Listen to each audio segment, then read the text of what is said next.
Okay, y'all, so this video is going to be a little different than the videos I usually put out. It's going to be more compassionate than passionate because I feel as though the audience that I'm aiming to reach with this video, they do not understand how to digest the type of passion that I put out. And as much as I hate coddling grown people, sometimes it's necessary. What I'm trying to do is be proactive, and what I'm trying to do is get a message across. So please listen to what I'm saying. Do not assume what I'm saying. Listen to the words that are coming out of my mouth.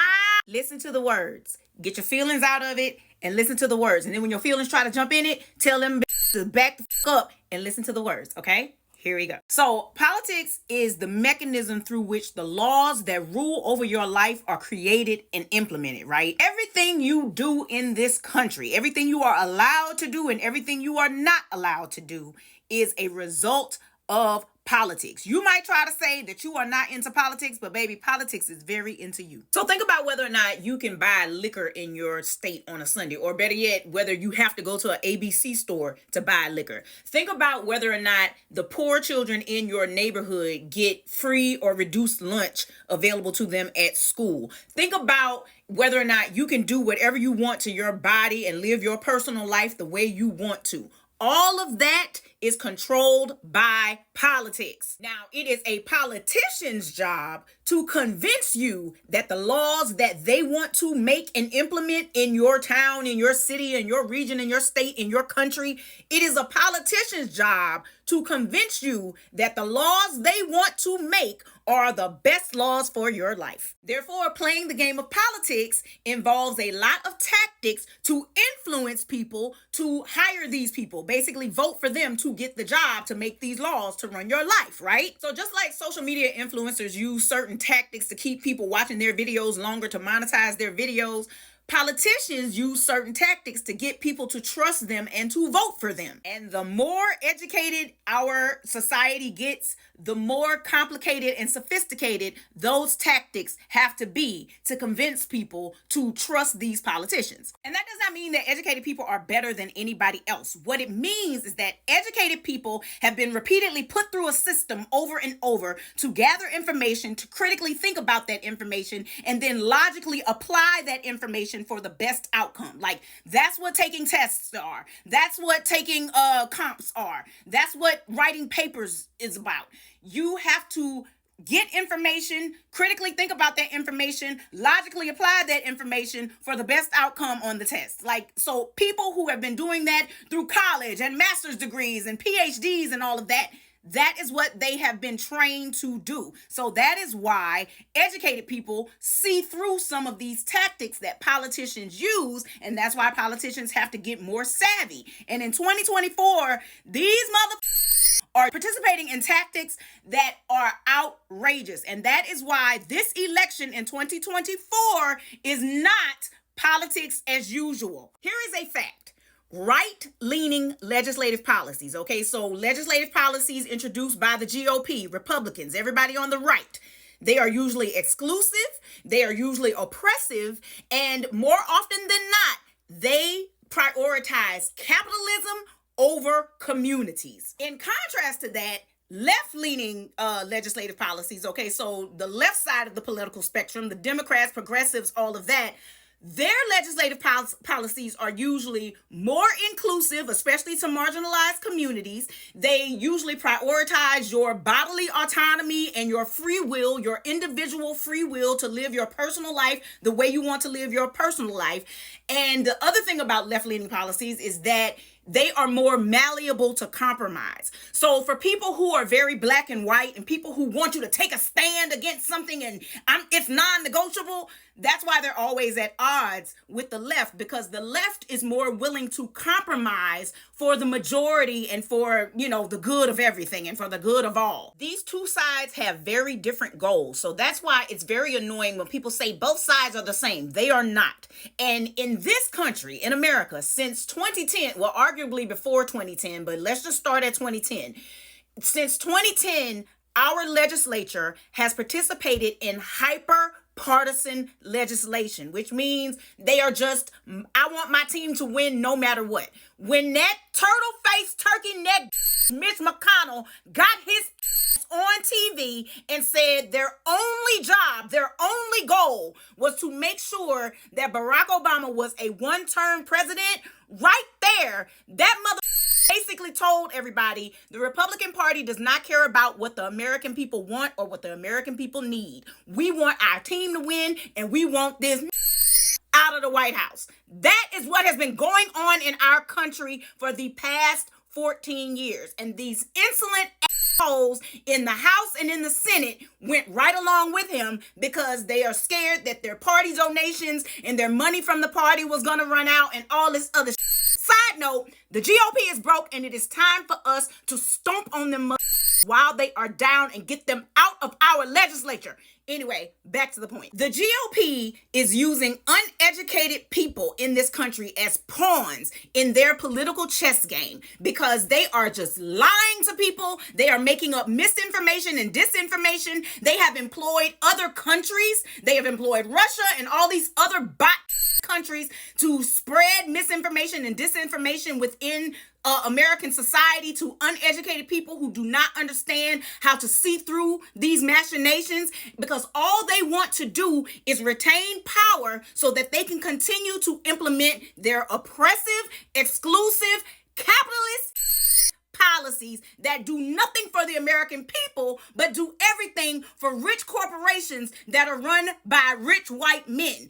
It is all in service to white male supremacy. Politics is about legislation, and one of our major parties in this country is trying to legislate patriarchal, heteronormative, white supremacist, Christo-fascism in this country. They are trying to make the lie of white supremacy and the lie of male supremacy the law of this land. And that is why in the year 2024, you cannot get on social media and say, well, you don't want to express your political views and then not expect pushback from that. Because educated people realize that this is not just about political views. This is about whether or not we are going to have a fascist country to live in for generations. This is no longer about politics, y'all. This is about whether or not you want anybody to have rights in this country other than rich white men. And that brings me around to this whole Chappell, Roan, Ophelia, who a lot of people call Mama Tot, but I'm older than her, so I'm not calling her that. And other people who get online saying that they don't want to be political, they don't want to talk about politics on their platform, yada, yada, yada, and what has been going on with them. Now, here's the thing. I believe that people deserve grace when they f up, right? But I also believe how people act after they f up is what earns them grace. Sometimes when people f up, they get embarrassed, they get scared, they shut down, and they are quiet, and then they don't want to talk about it anymore, and they want to act like it didn't even happen. Those kind of people, sometimes they need grace to coax them out of the hidey hole that they've gone into so that you can explain to them why they're up, hurt people, and help them understand where they went wrong, right? If their up seems completely out of left field, 9 times out of 10, they're a person that deserves grace. But caveat, if you have seen red flags before, then maybe they don't deserve the grace. You have to remember that everybody is exposed to information and processes it at different times. Sometimes people just don't know what the hell they talking about until somebody that they trust and that respects them tells them, hey, shut the hell up, girl. You don't know what you're talking about. But you know that you have to evaluate that, and that is a personal decision. But if your goal is for them to course correct and move forward, it's better for you to offer grace than for you to be at odds with them and then discover later on that they really just made a mistake and you went too hard on them, right? But again, you got to trust your gut and you got to trust your own observations. Another thing to remember is that when people have been hurt by the same kind of fuck-ups over and over and over again, doesn't matter if it's the same person, but the same type of fuck-ups over and over and over again, then those people have to be allowed to decide whether or not they want to give you grace. Because whether you get grace or not is the consequence of up. And a lot of y'all don't understand that consequences are a real live thing. Also, P.S. freedom of speech is not protection from consequences of your speech, baby, okay? Freedom of speech is the freedom for you to criticize your government, and your government cannot jail you or oppress you for that freedom of expression. However, when you just online talking, that's not protected speech, sweetheart. You gonna get whatever smoke coming for your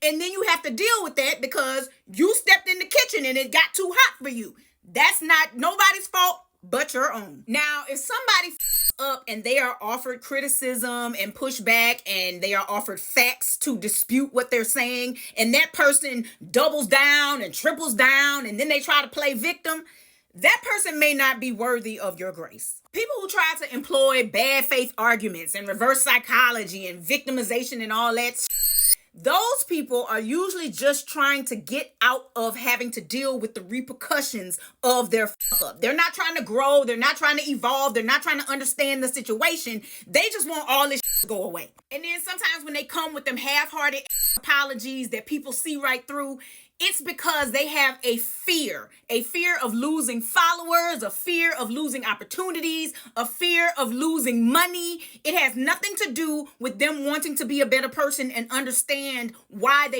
up and how they can not up again. They just don't want their money train to stop. In my personal opinion, those people have not earned grace. However, as I said before, whether or not you decide to give someone grace is a personal choice. There are people who are like, I've seen this before and I'm not going down that road again. I'm going to protect my own neck and that person forever. That's their personal choice.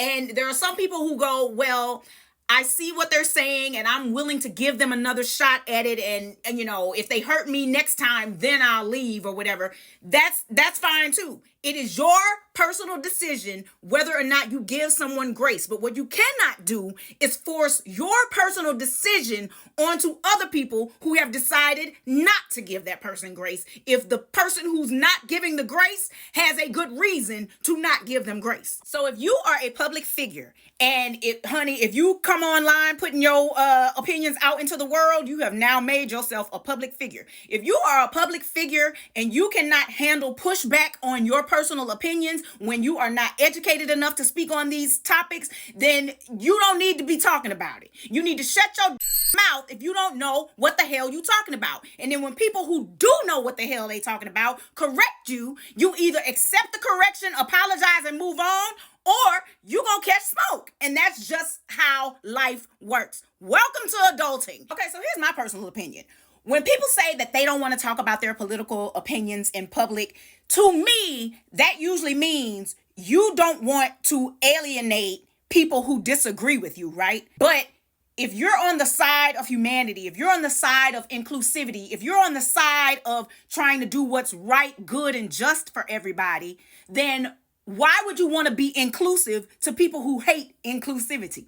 Like, why do you want hateful people to agree with you? Why are you in community with fascists? When people say that folks who are in community with fascists and oppressive legislators need grace and deserve grace, I personally think that's a waste of grace. And I'm not giving it. I'm sorry. It's your choice. It's your choice to give it. However, you do not have the right to piss on our legs and tell us it's raining. Giving grace to people who want to oppress other people is literally encouraging and enabling said oppression. And you will never, not ever catch me enabling somebody who wants to oppress me and mine. Now, we may all have different opinions on how to apply legislation and the specifics of legislation, but we should all be on the side of freedom and our liberties in this country in 2024, right? And in 2024, this very election coming up in less than a month, there is only one party that is trying to take away everybody's liberties and freedoms. And unfortunately, there are third parties out there who are trying to assist this party in achieving that goal. And I don't give a what you trying to say about it, baby. I have read enough and I have researched enough to absolutely see through the machinations of Jill Stein and the Green Party. They are not on your side. They are not. They are helping the GOP. The election has already started. Absentee ballots have been sent. We need to catch up rapidly. We need everyone here to get active. We need to be clear about what our goals are. We are not in a position to win the White House.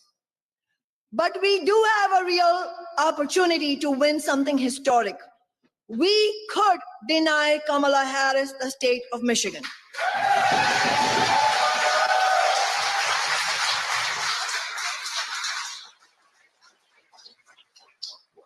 And the polls show that most likely Harris cannot win the election without Michigan. There is only one party that can win in 2024 that is also trying to help maintain everybody's liberty and freedom in this country. And that's the Democrats. I'm sorry if you don't like it, but facts are facts, and that's the truth. And if you don't want to believe me, that's fine. Go look at their policies. Go look at Project 2025. They are lying to you when they say that that's not theirs. That is their whole entire platform, sweetheart. So I'm going to tell you like this. If you are afraid to lose views and support from fascists, you will never have my support. And that's the end of it. And quite honestly, if I don't support you, I don't have to respect you when I criticize you either, because you have not earned my respect and you will never earn my grace as long as you are prioritizing foolishness, nonsense, and uneducated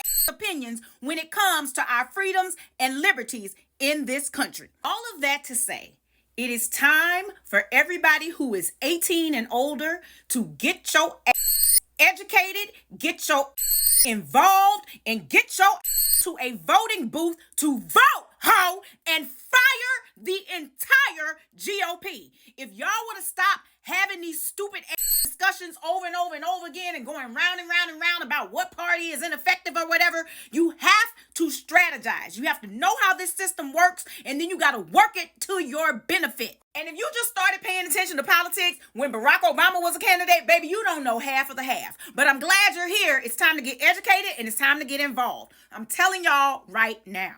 We have to defeat the Republican Party, the GOP, because they are the party who wants to take everyone's individual rights away from them in this country. The only way we are ever going to get rid of the two-party system, the only way we are ever going to get rid of the Electoral College is if, one, we destroy the party that uses that to their advantage every time, and that is the Republican Party, period, point blank, argue with your mammy, not me.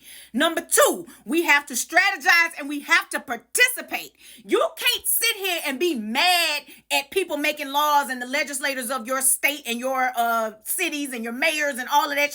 You can't be mad at them if you don't vote, baby. And that's just the long and short of it. If you do not participate in the system, you do not have a right to criticize the system. That is why I encourage everybody to participate in the system, because then you can moan all you want to. But you also have to be informed and educated on what you're doing when you participate in this system. And right now, third parties are not going to help you. And third parties are not going to help Palestine either, sweetheart. If you vote for a third party, you are voting for the guaranteed destruction of the Palestinian people. That is it. That is point blank. These people, these abandoned Harris people, they are proven GOP operatives. I have done video after video on it, and I'm not doing it again. You find it on your own. Do your homework, do your research, apply your critical thinking, and then